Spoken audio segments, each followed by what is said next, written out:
Factory layout మన Mukunda jewellers వారి నూతన బ్రాంచెస్ ప్రారంభం అతి త్వరలో జూబ్లీ హిల్స్ లో ఫిబ్రవరి 20న, మన వైజాగ్ లో ఫిబ్రవరి 28న విచ్చేయండి. మీడియా మిత్రులకు, పత్రికా మిత్రులకు నమస్కారం. ఈరోజు మున్సిపల్ ఎన్నికలు జరిగిన తర్వాత వచ్చిన ఫలితాల విషయంలో తెలంగాణ ప్రజల్ని గందరగోళం చేయడానికి బీఆర్ఎస్ పార్టీ అండ్ బీజేపీ చేస్తున్న ఈ షోలను చూస్తుంటే కొంత ఇబ్బందికరంగా ప్రజలకు తయారవుతుంది తప్పితే కాంగ్రెస్ ఈరోజు ఎన్ని గెలిచినాయో ఏందో అంతా కూడా ప్రజలకు తెలుసు. ప్రత్యేకించి ఈరోజు బీఆర్ఎస్ ఏమో అసలు మామూలుగా కాదా, ఎట్లా కాంగ్రెస్ పార్టీకి మామూలు వ్యతిరేకత రాలేదని చెప్పేసి వాళ్ళ పత్రికలో డాకా బజాయించే ప్రయత్నం చేస్తుంది. దీంట్లో సర్కారుకు సగం మార్కులే అని చెప్పి ఈ పత్రిక మరి దీనికి కనీసం వెనకటికి ఇది నమస్తే తెలంగాణ అని ఉండే, కానీ ఇప్పుడు గుమస్తాను దాటి ఇంకా బానిస పత్రిక అయిన పరిస్థితి మనం చూస్తున్నాం. ఇట్లా సగం మార్కులే వచ్చినాయని, కాంగ్రెస్కి ఎదురు దెబ్బ అని, కనీసం సరే నాయకుల కంటే వాళ్ళ నాయకుల కంటే సిగ్గు లేదు, కానీ ఈ పత్రిక కన్నా కొంచెం పత్రికా విలువలు చూసుకోవాల్సిన అవసరం ఉంది కదా. కాబట్టి మిత్రులారా, ప్రత్యేకించి నేను ఇప్పుడు చెప్పేది ఏంటంటే, బీజేపీ బండి సంజయ్ గారు చాలా కొంచెం ఎక్కువనే మాట్లాడుతున్నాడు. ఆయన మరి కేంద్ర హోంశాఖ సహాయ మంత్రో లేకపోతే కరీంనగర్ కార్పొరేషన్ మంత్రో తెలుస్తలేదు, కరీంనగర్కి పరిమితమైన కార్పొరేషన్ మంత్రో తెలుస్తలేదు. తర్వాత ఏమంటాడు, ఆయన బెదిరిస్తుండే ఏకంగా, నాకు మున్సిపల్ కార్పొరేషన్ ఇవ్వకపోతే ఇక మీ సంగతి చూస్తాం, మిమ్మల్ని ఎట్లా ఉరికిస్తా చూడు. కరీంనగర్ ప్రజలు ఓట్లేస్తే ఉరికిస్తాడ మొత్తం, ఎక్కడికక్కడికి కరీంనగర్ రోడ్ల మీద ఉరికిస్తా అని చెప్తున్నాడు. ఎంఐఎంతో కాంగ్రెస్ పార్టీకి ఇలా అనుసంధానంగా ఏదో మాట్లాడుతున్నాడు. నేను అంటున్నా, బీజేపీకి ఎంఐఎంకు రాజకీయ రహస్య ఒప్పందం లేదని బండి సంజయ్ తన గుండె మీద చేసుకోనో లేకపోతే తన పార్టీ మీద ప్రమాణం చేసి చెప్పగలడా? దేశవ్యాప్తంగా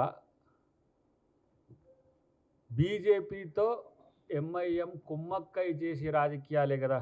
బీహార్లో వచ్చే సమస్యలైనా, ఉత్తరప్రదేశ్లో వచ్చే సమస్యలైనా, ఇక్కడ వాళ్ళు కాంగ్రెస్ పార్టీ నచ్చింది, లేదంటే బీఆర్ఎస్ పోకడలు బాగలేక కొంత సమర్థన చేస్తున్నారు. అయినా కూడా విమర్శలు చాలా సీరియస్గా చేస్తున్నారు కదా. మా మీద బీజేపీ కంటే ఎక్కువనే చేస్తున్నారు కదా.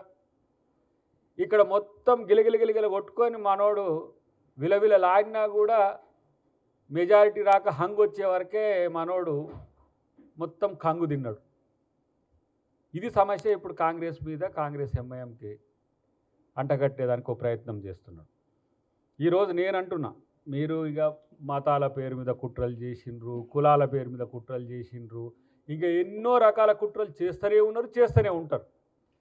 కానీ మీ పెర్ఫార్మెన్స్ ఏందిరా నాయన, ఇంత పోను పోయినసారి 293 వస్తే ఈసారి 234 ఏమో వచ్చినాయి.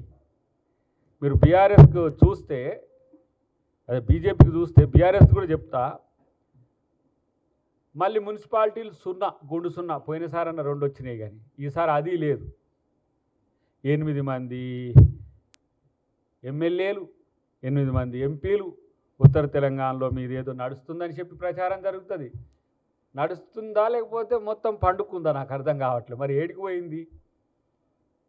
ఇలా 7 కార్పొరేషన్ల క్లియర్గా ఇలా కాంగ్రెస్ పార్టీ 4 గెలిచి, ఇలా మిగతా 2 అంశాల్లో కూడా ఒక సానుకూలతమైన ఆలోచన వస్తున్నది క్షేత్రం నుంచి. ఈరోజు మీరు ఎందుకు చతికిల పడ్డారో చెప్పకుండా, కాంగ్రెస్ ఇట్లా చేస్తుంది, న్యాయం మేము ఊకునేది లేదు, మొత్తం తగ్గేది లేదు, అసలు మేము తక్కువ వచ్చినాయి మాకంటారు, అసలు బీజేపీ గెలిచిందా ఏందని మీడియాలో చూస్తారు అనుకునే కాడికి వచ్చింది. ఇవన్నీ ఉడత ఊపులన్నీ ఈ బెదిరింపులన్నీ చూసిండ్రు కానీ ఇండిపెండెంట్లను కూడా మనోడు తీసుకుండు బండి సంజయ్.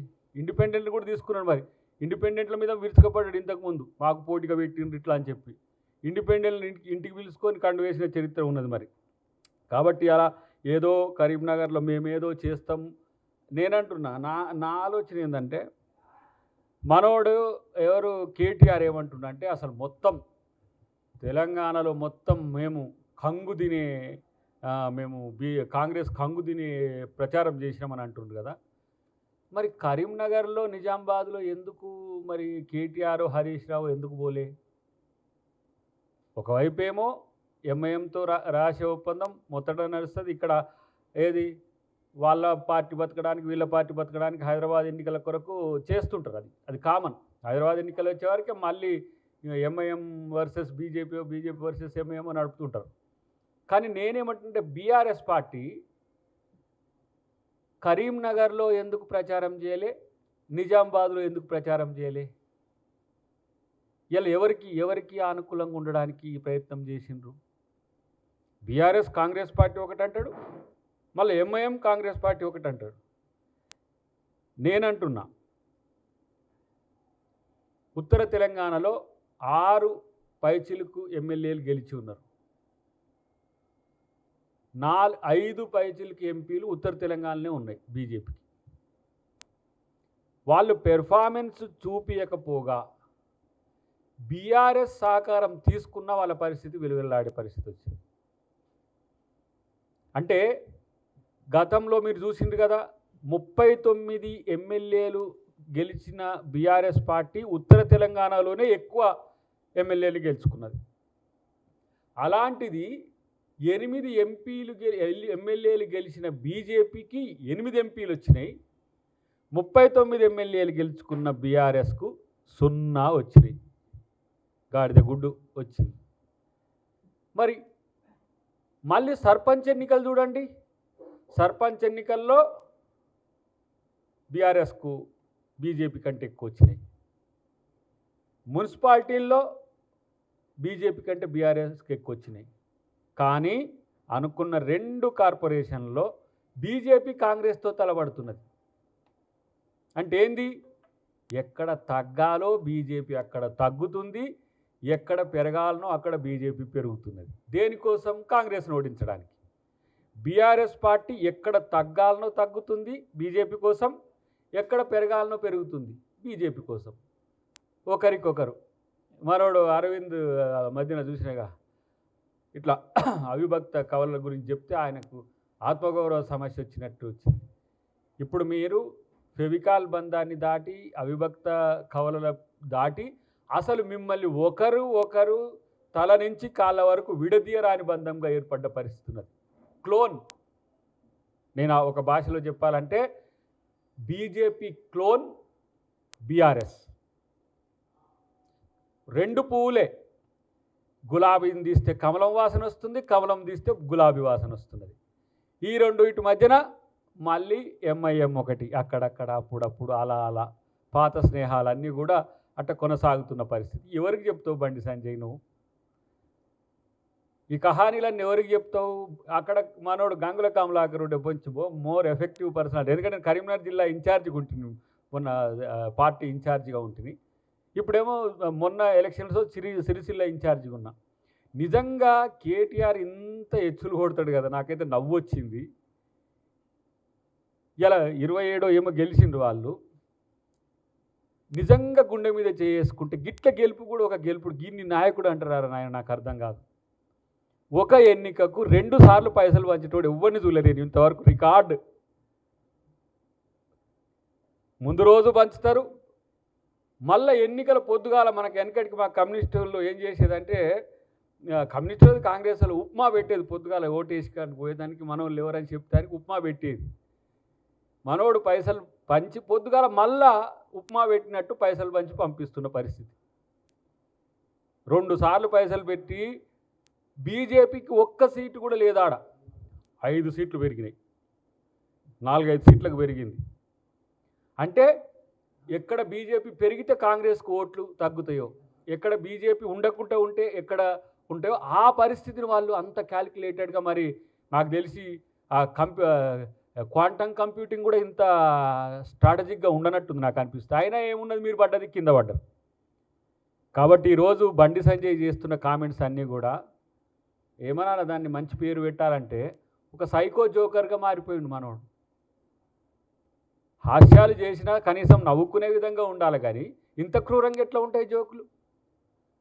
మాకు బీఆర్ఎస్ కంటగట్టడం అంటే మేమట అక్కడ ఏది ఈ కేసులన్నిటి విషయంలో రాజీ పడతానికట మొత్తం మాకు బీఆర్ఎస్ సహకరించిన పరిస్థితి. ఇంకోవైపు మనోడు ఇప్పుడు చిట్చాట్లా చూస్తున్నా కదా, మొత్తం కాంగ్రెస్కు వ్యతిరేకంగా ఆయన మాట్లాడుతూ ఉన్నాడు.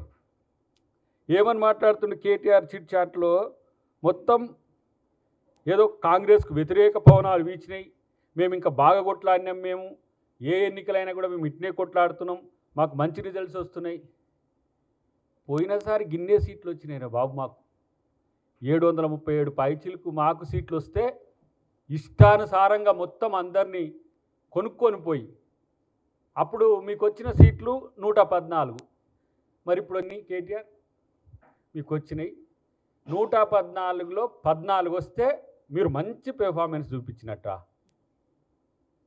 ఎవరికి చెప్తారు ఈ కథలన్నీ? ఏది మీ ఊసేది? కార్పొరేషన్లలో మీ ఊసేది గుండు సున్నా కదా.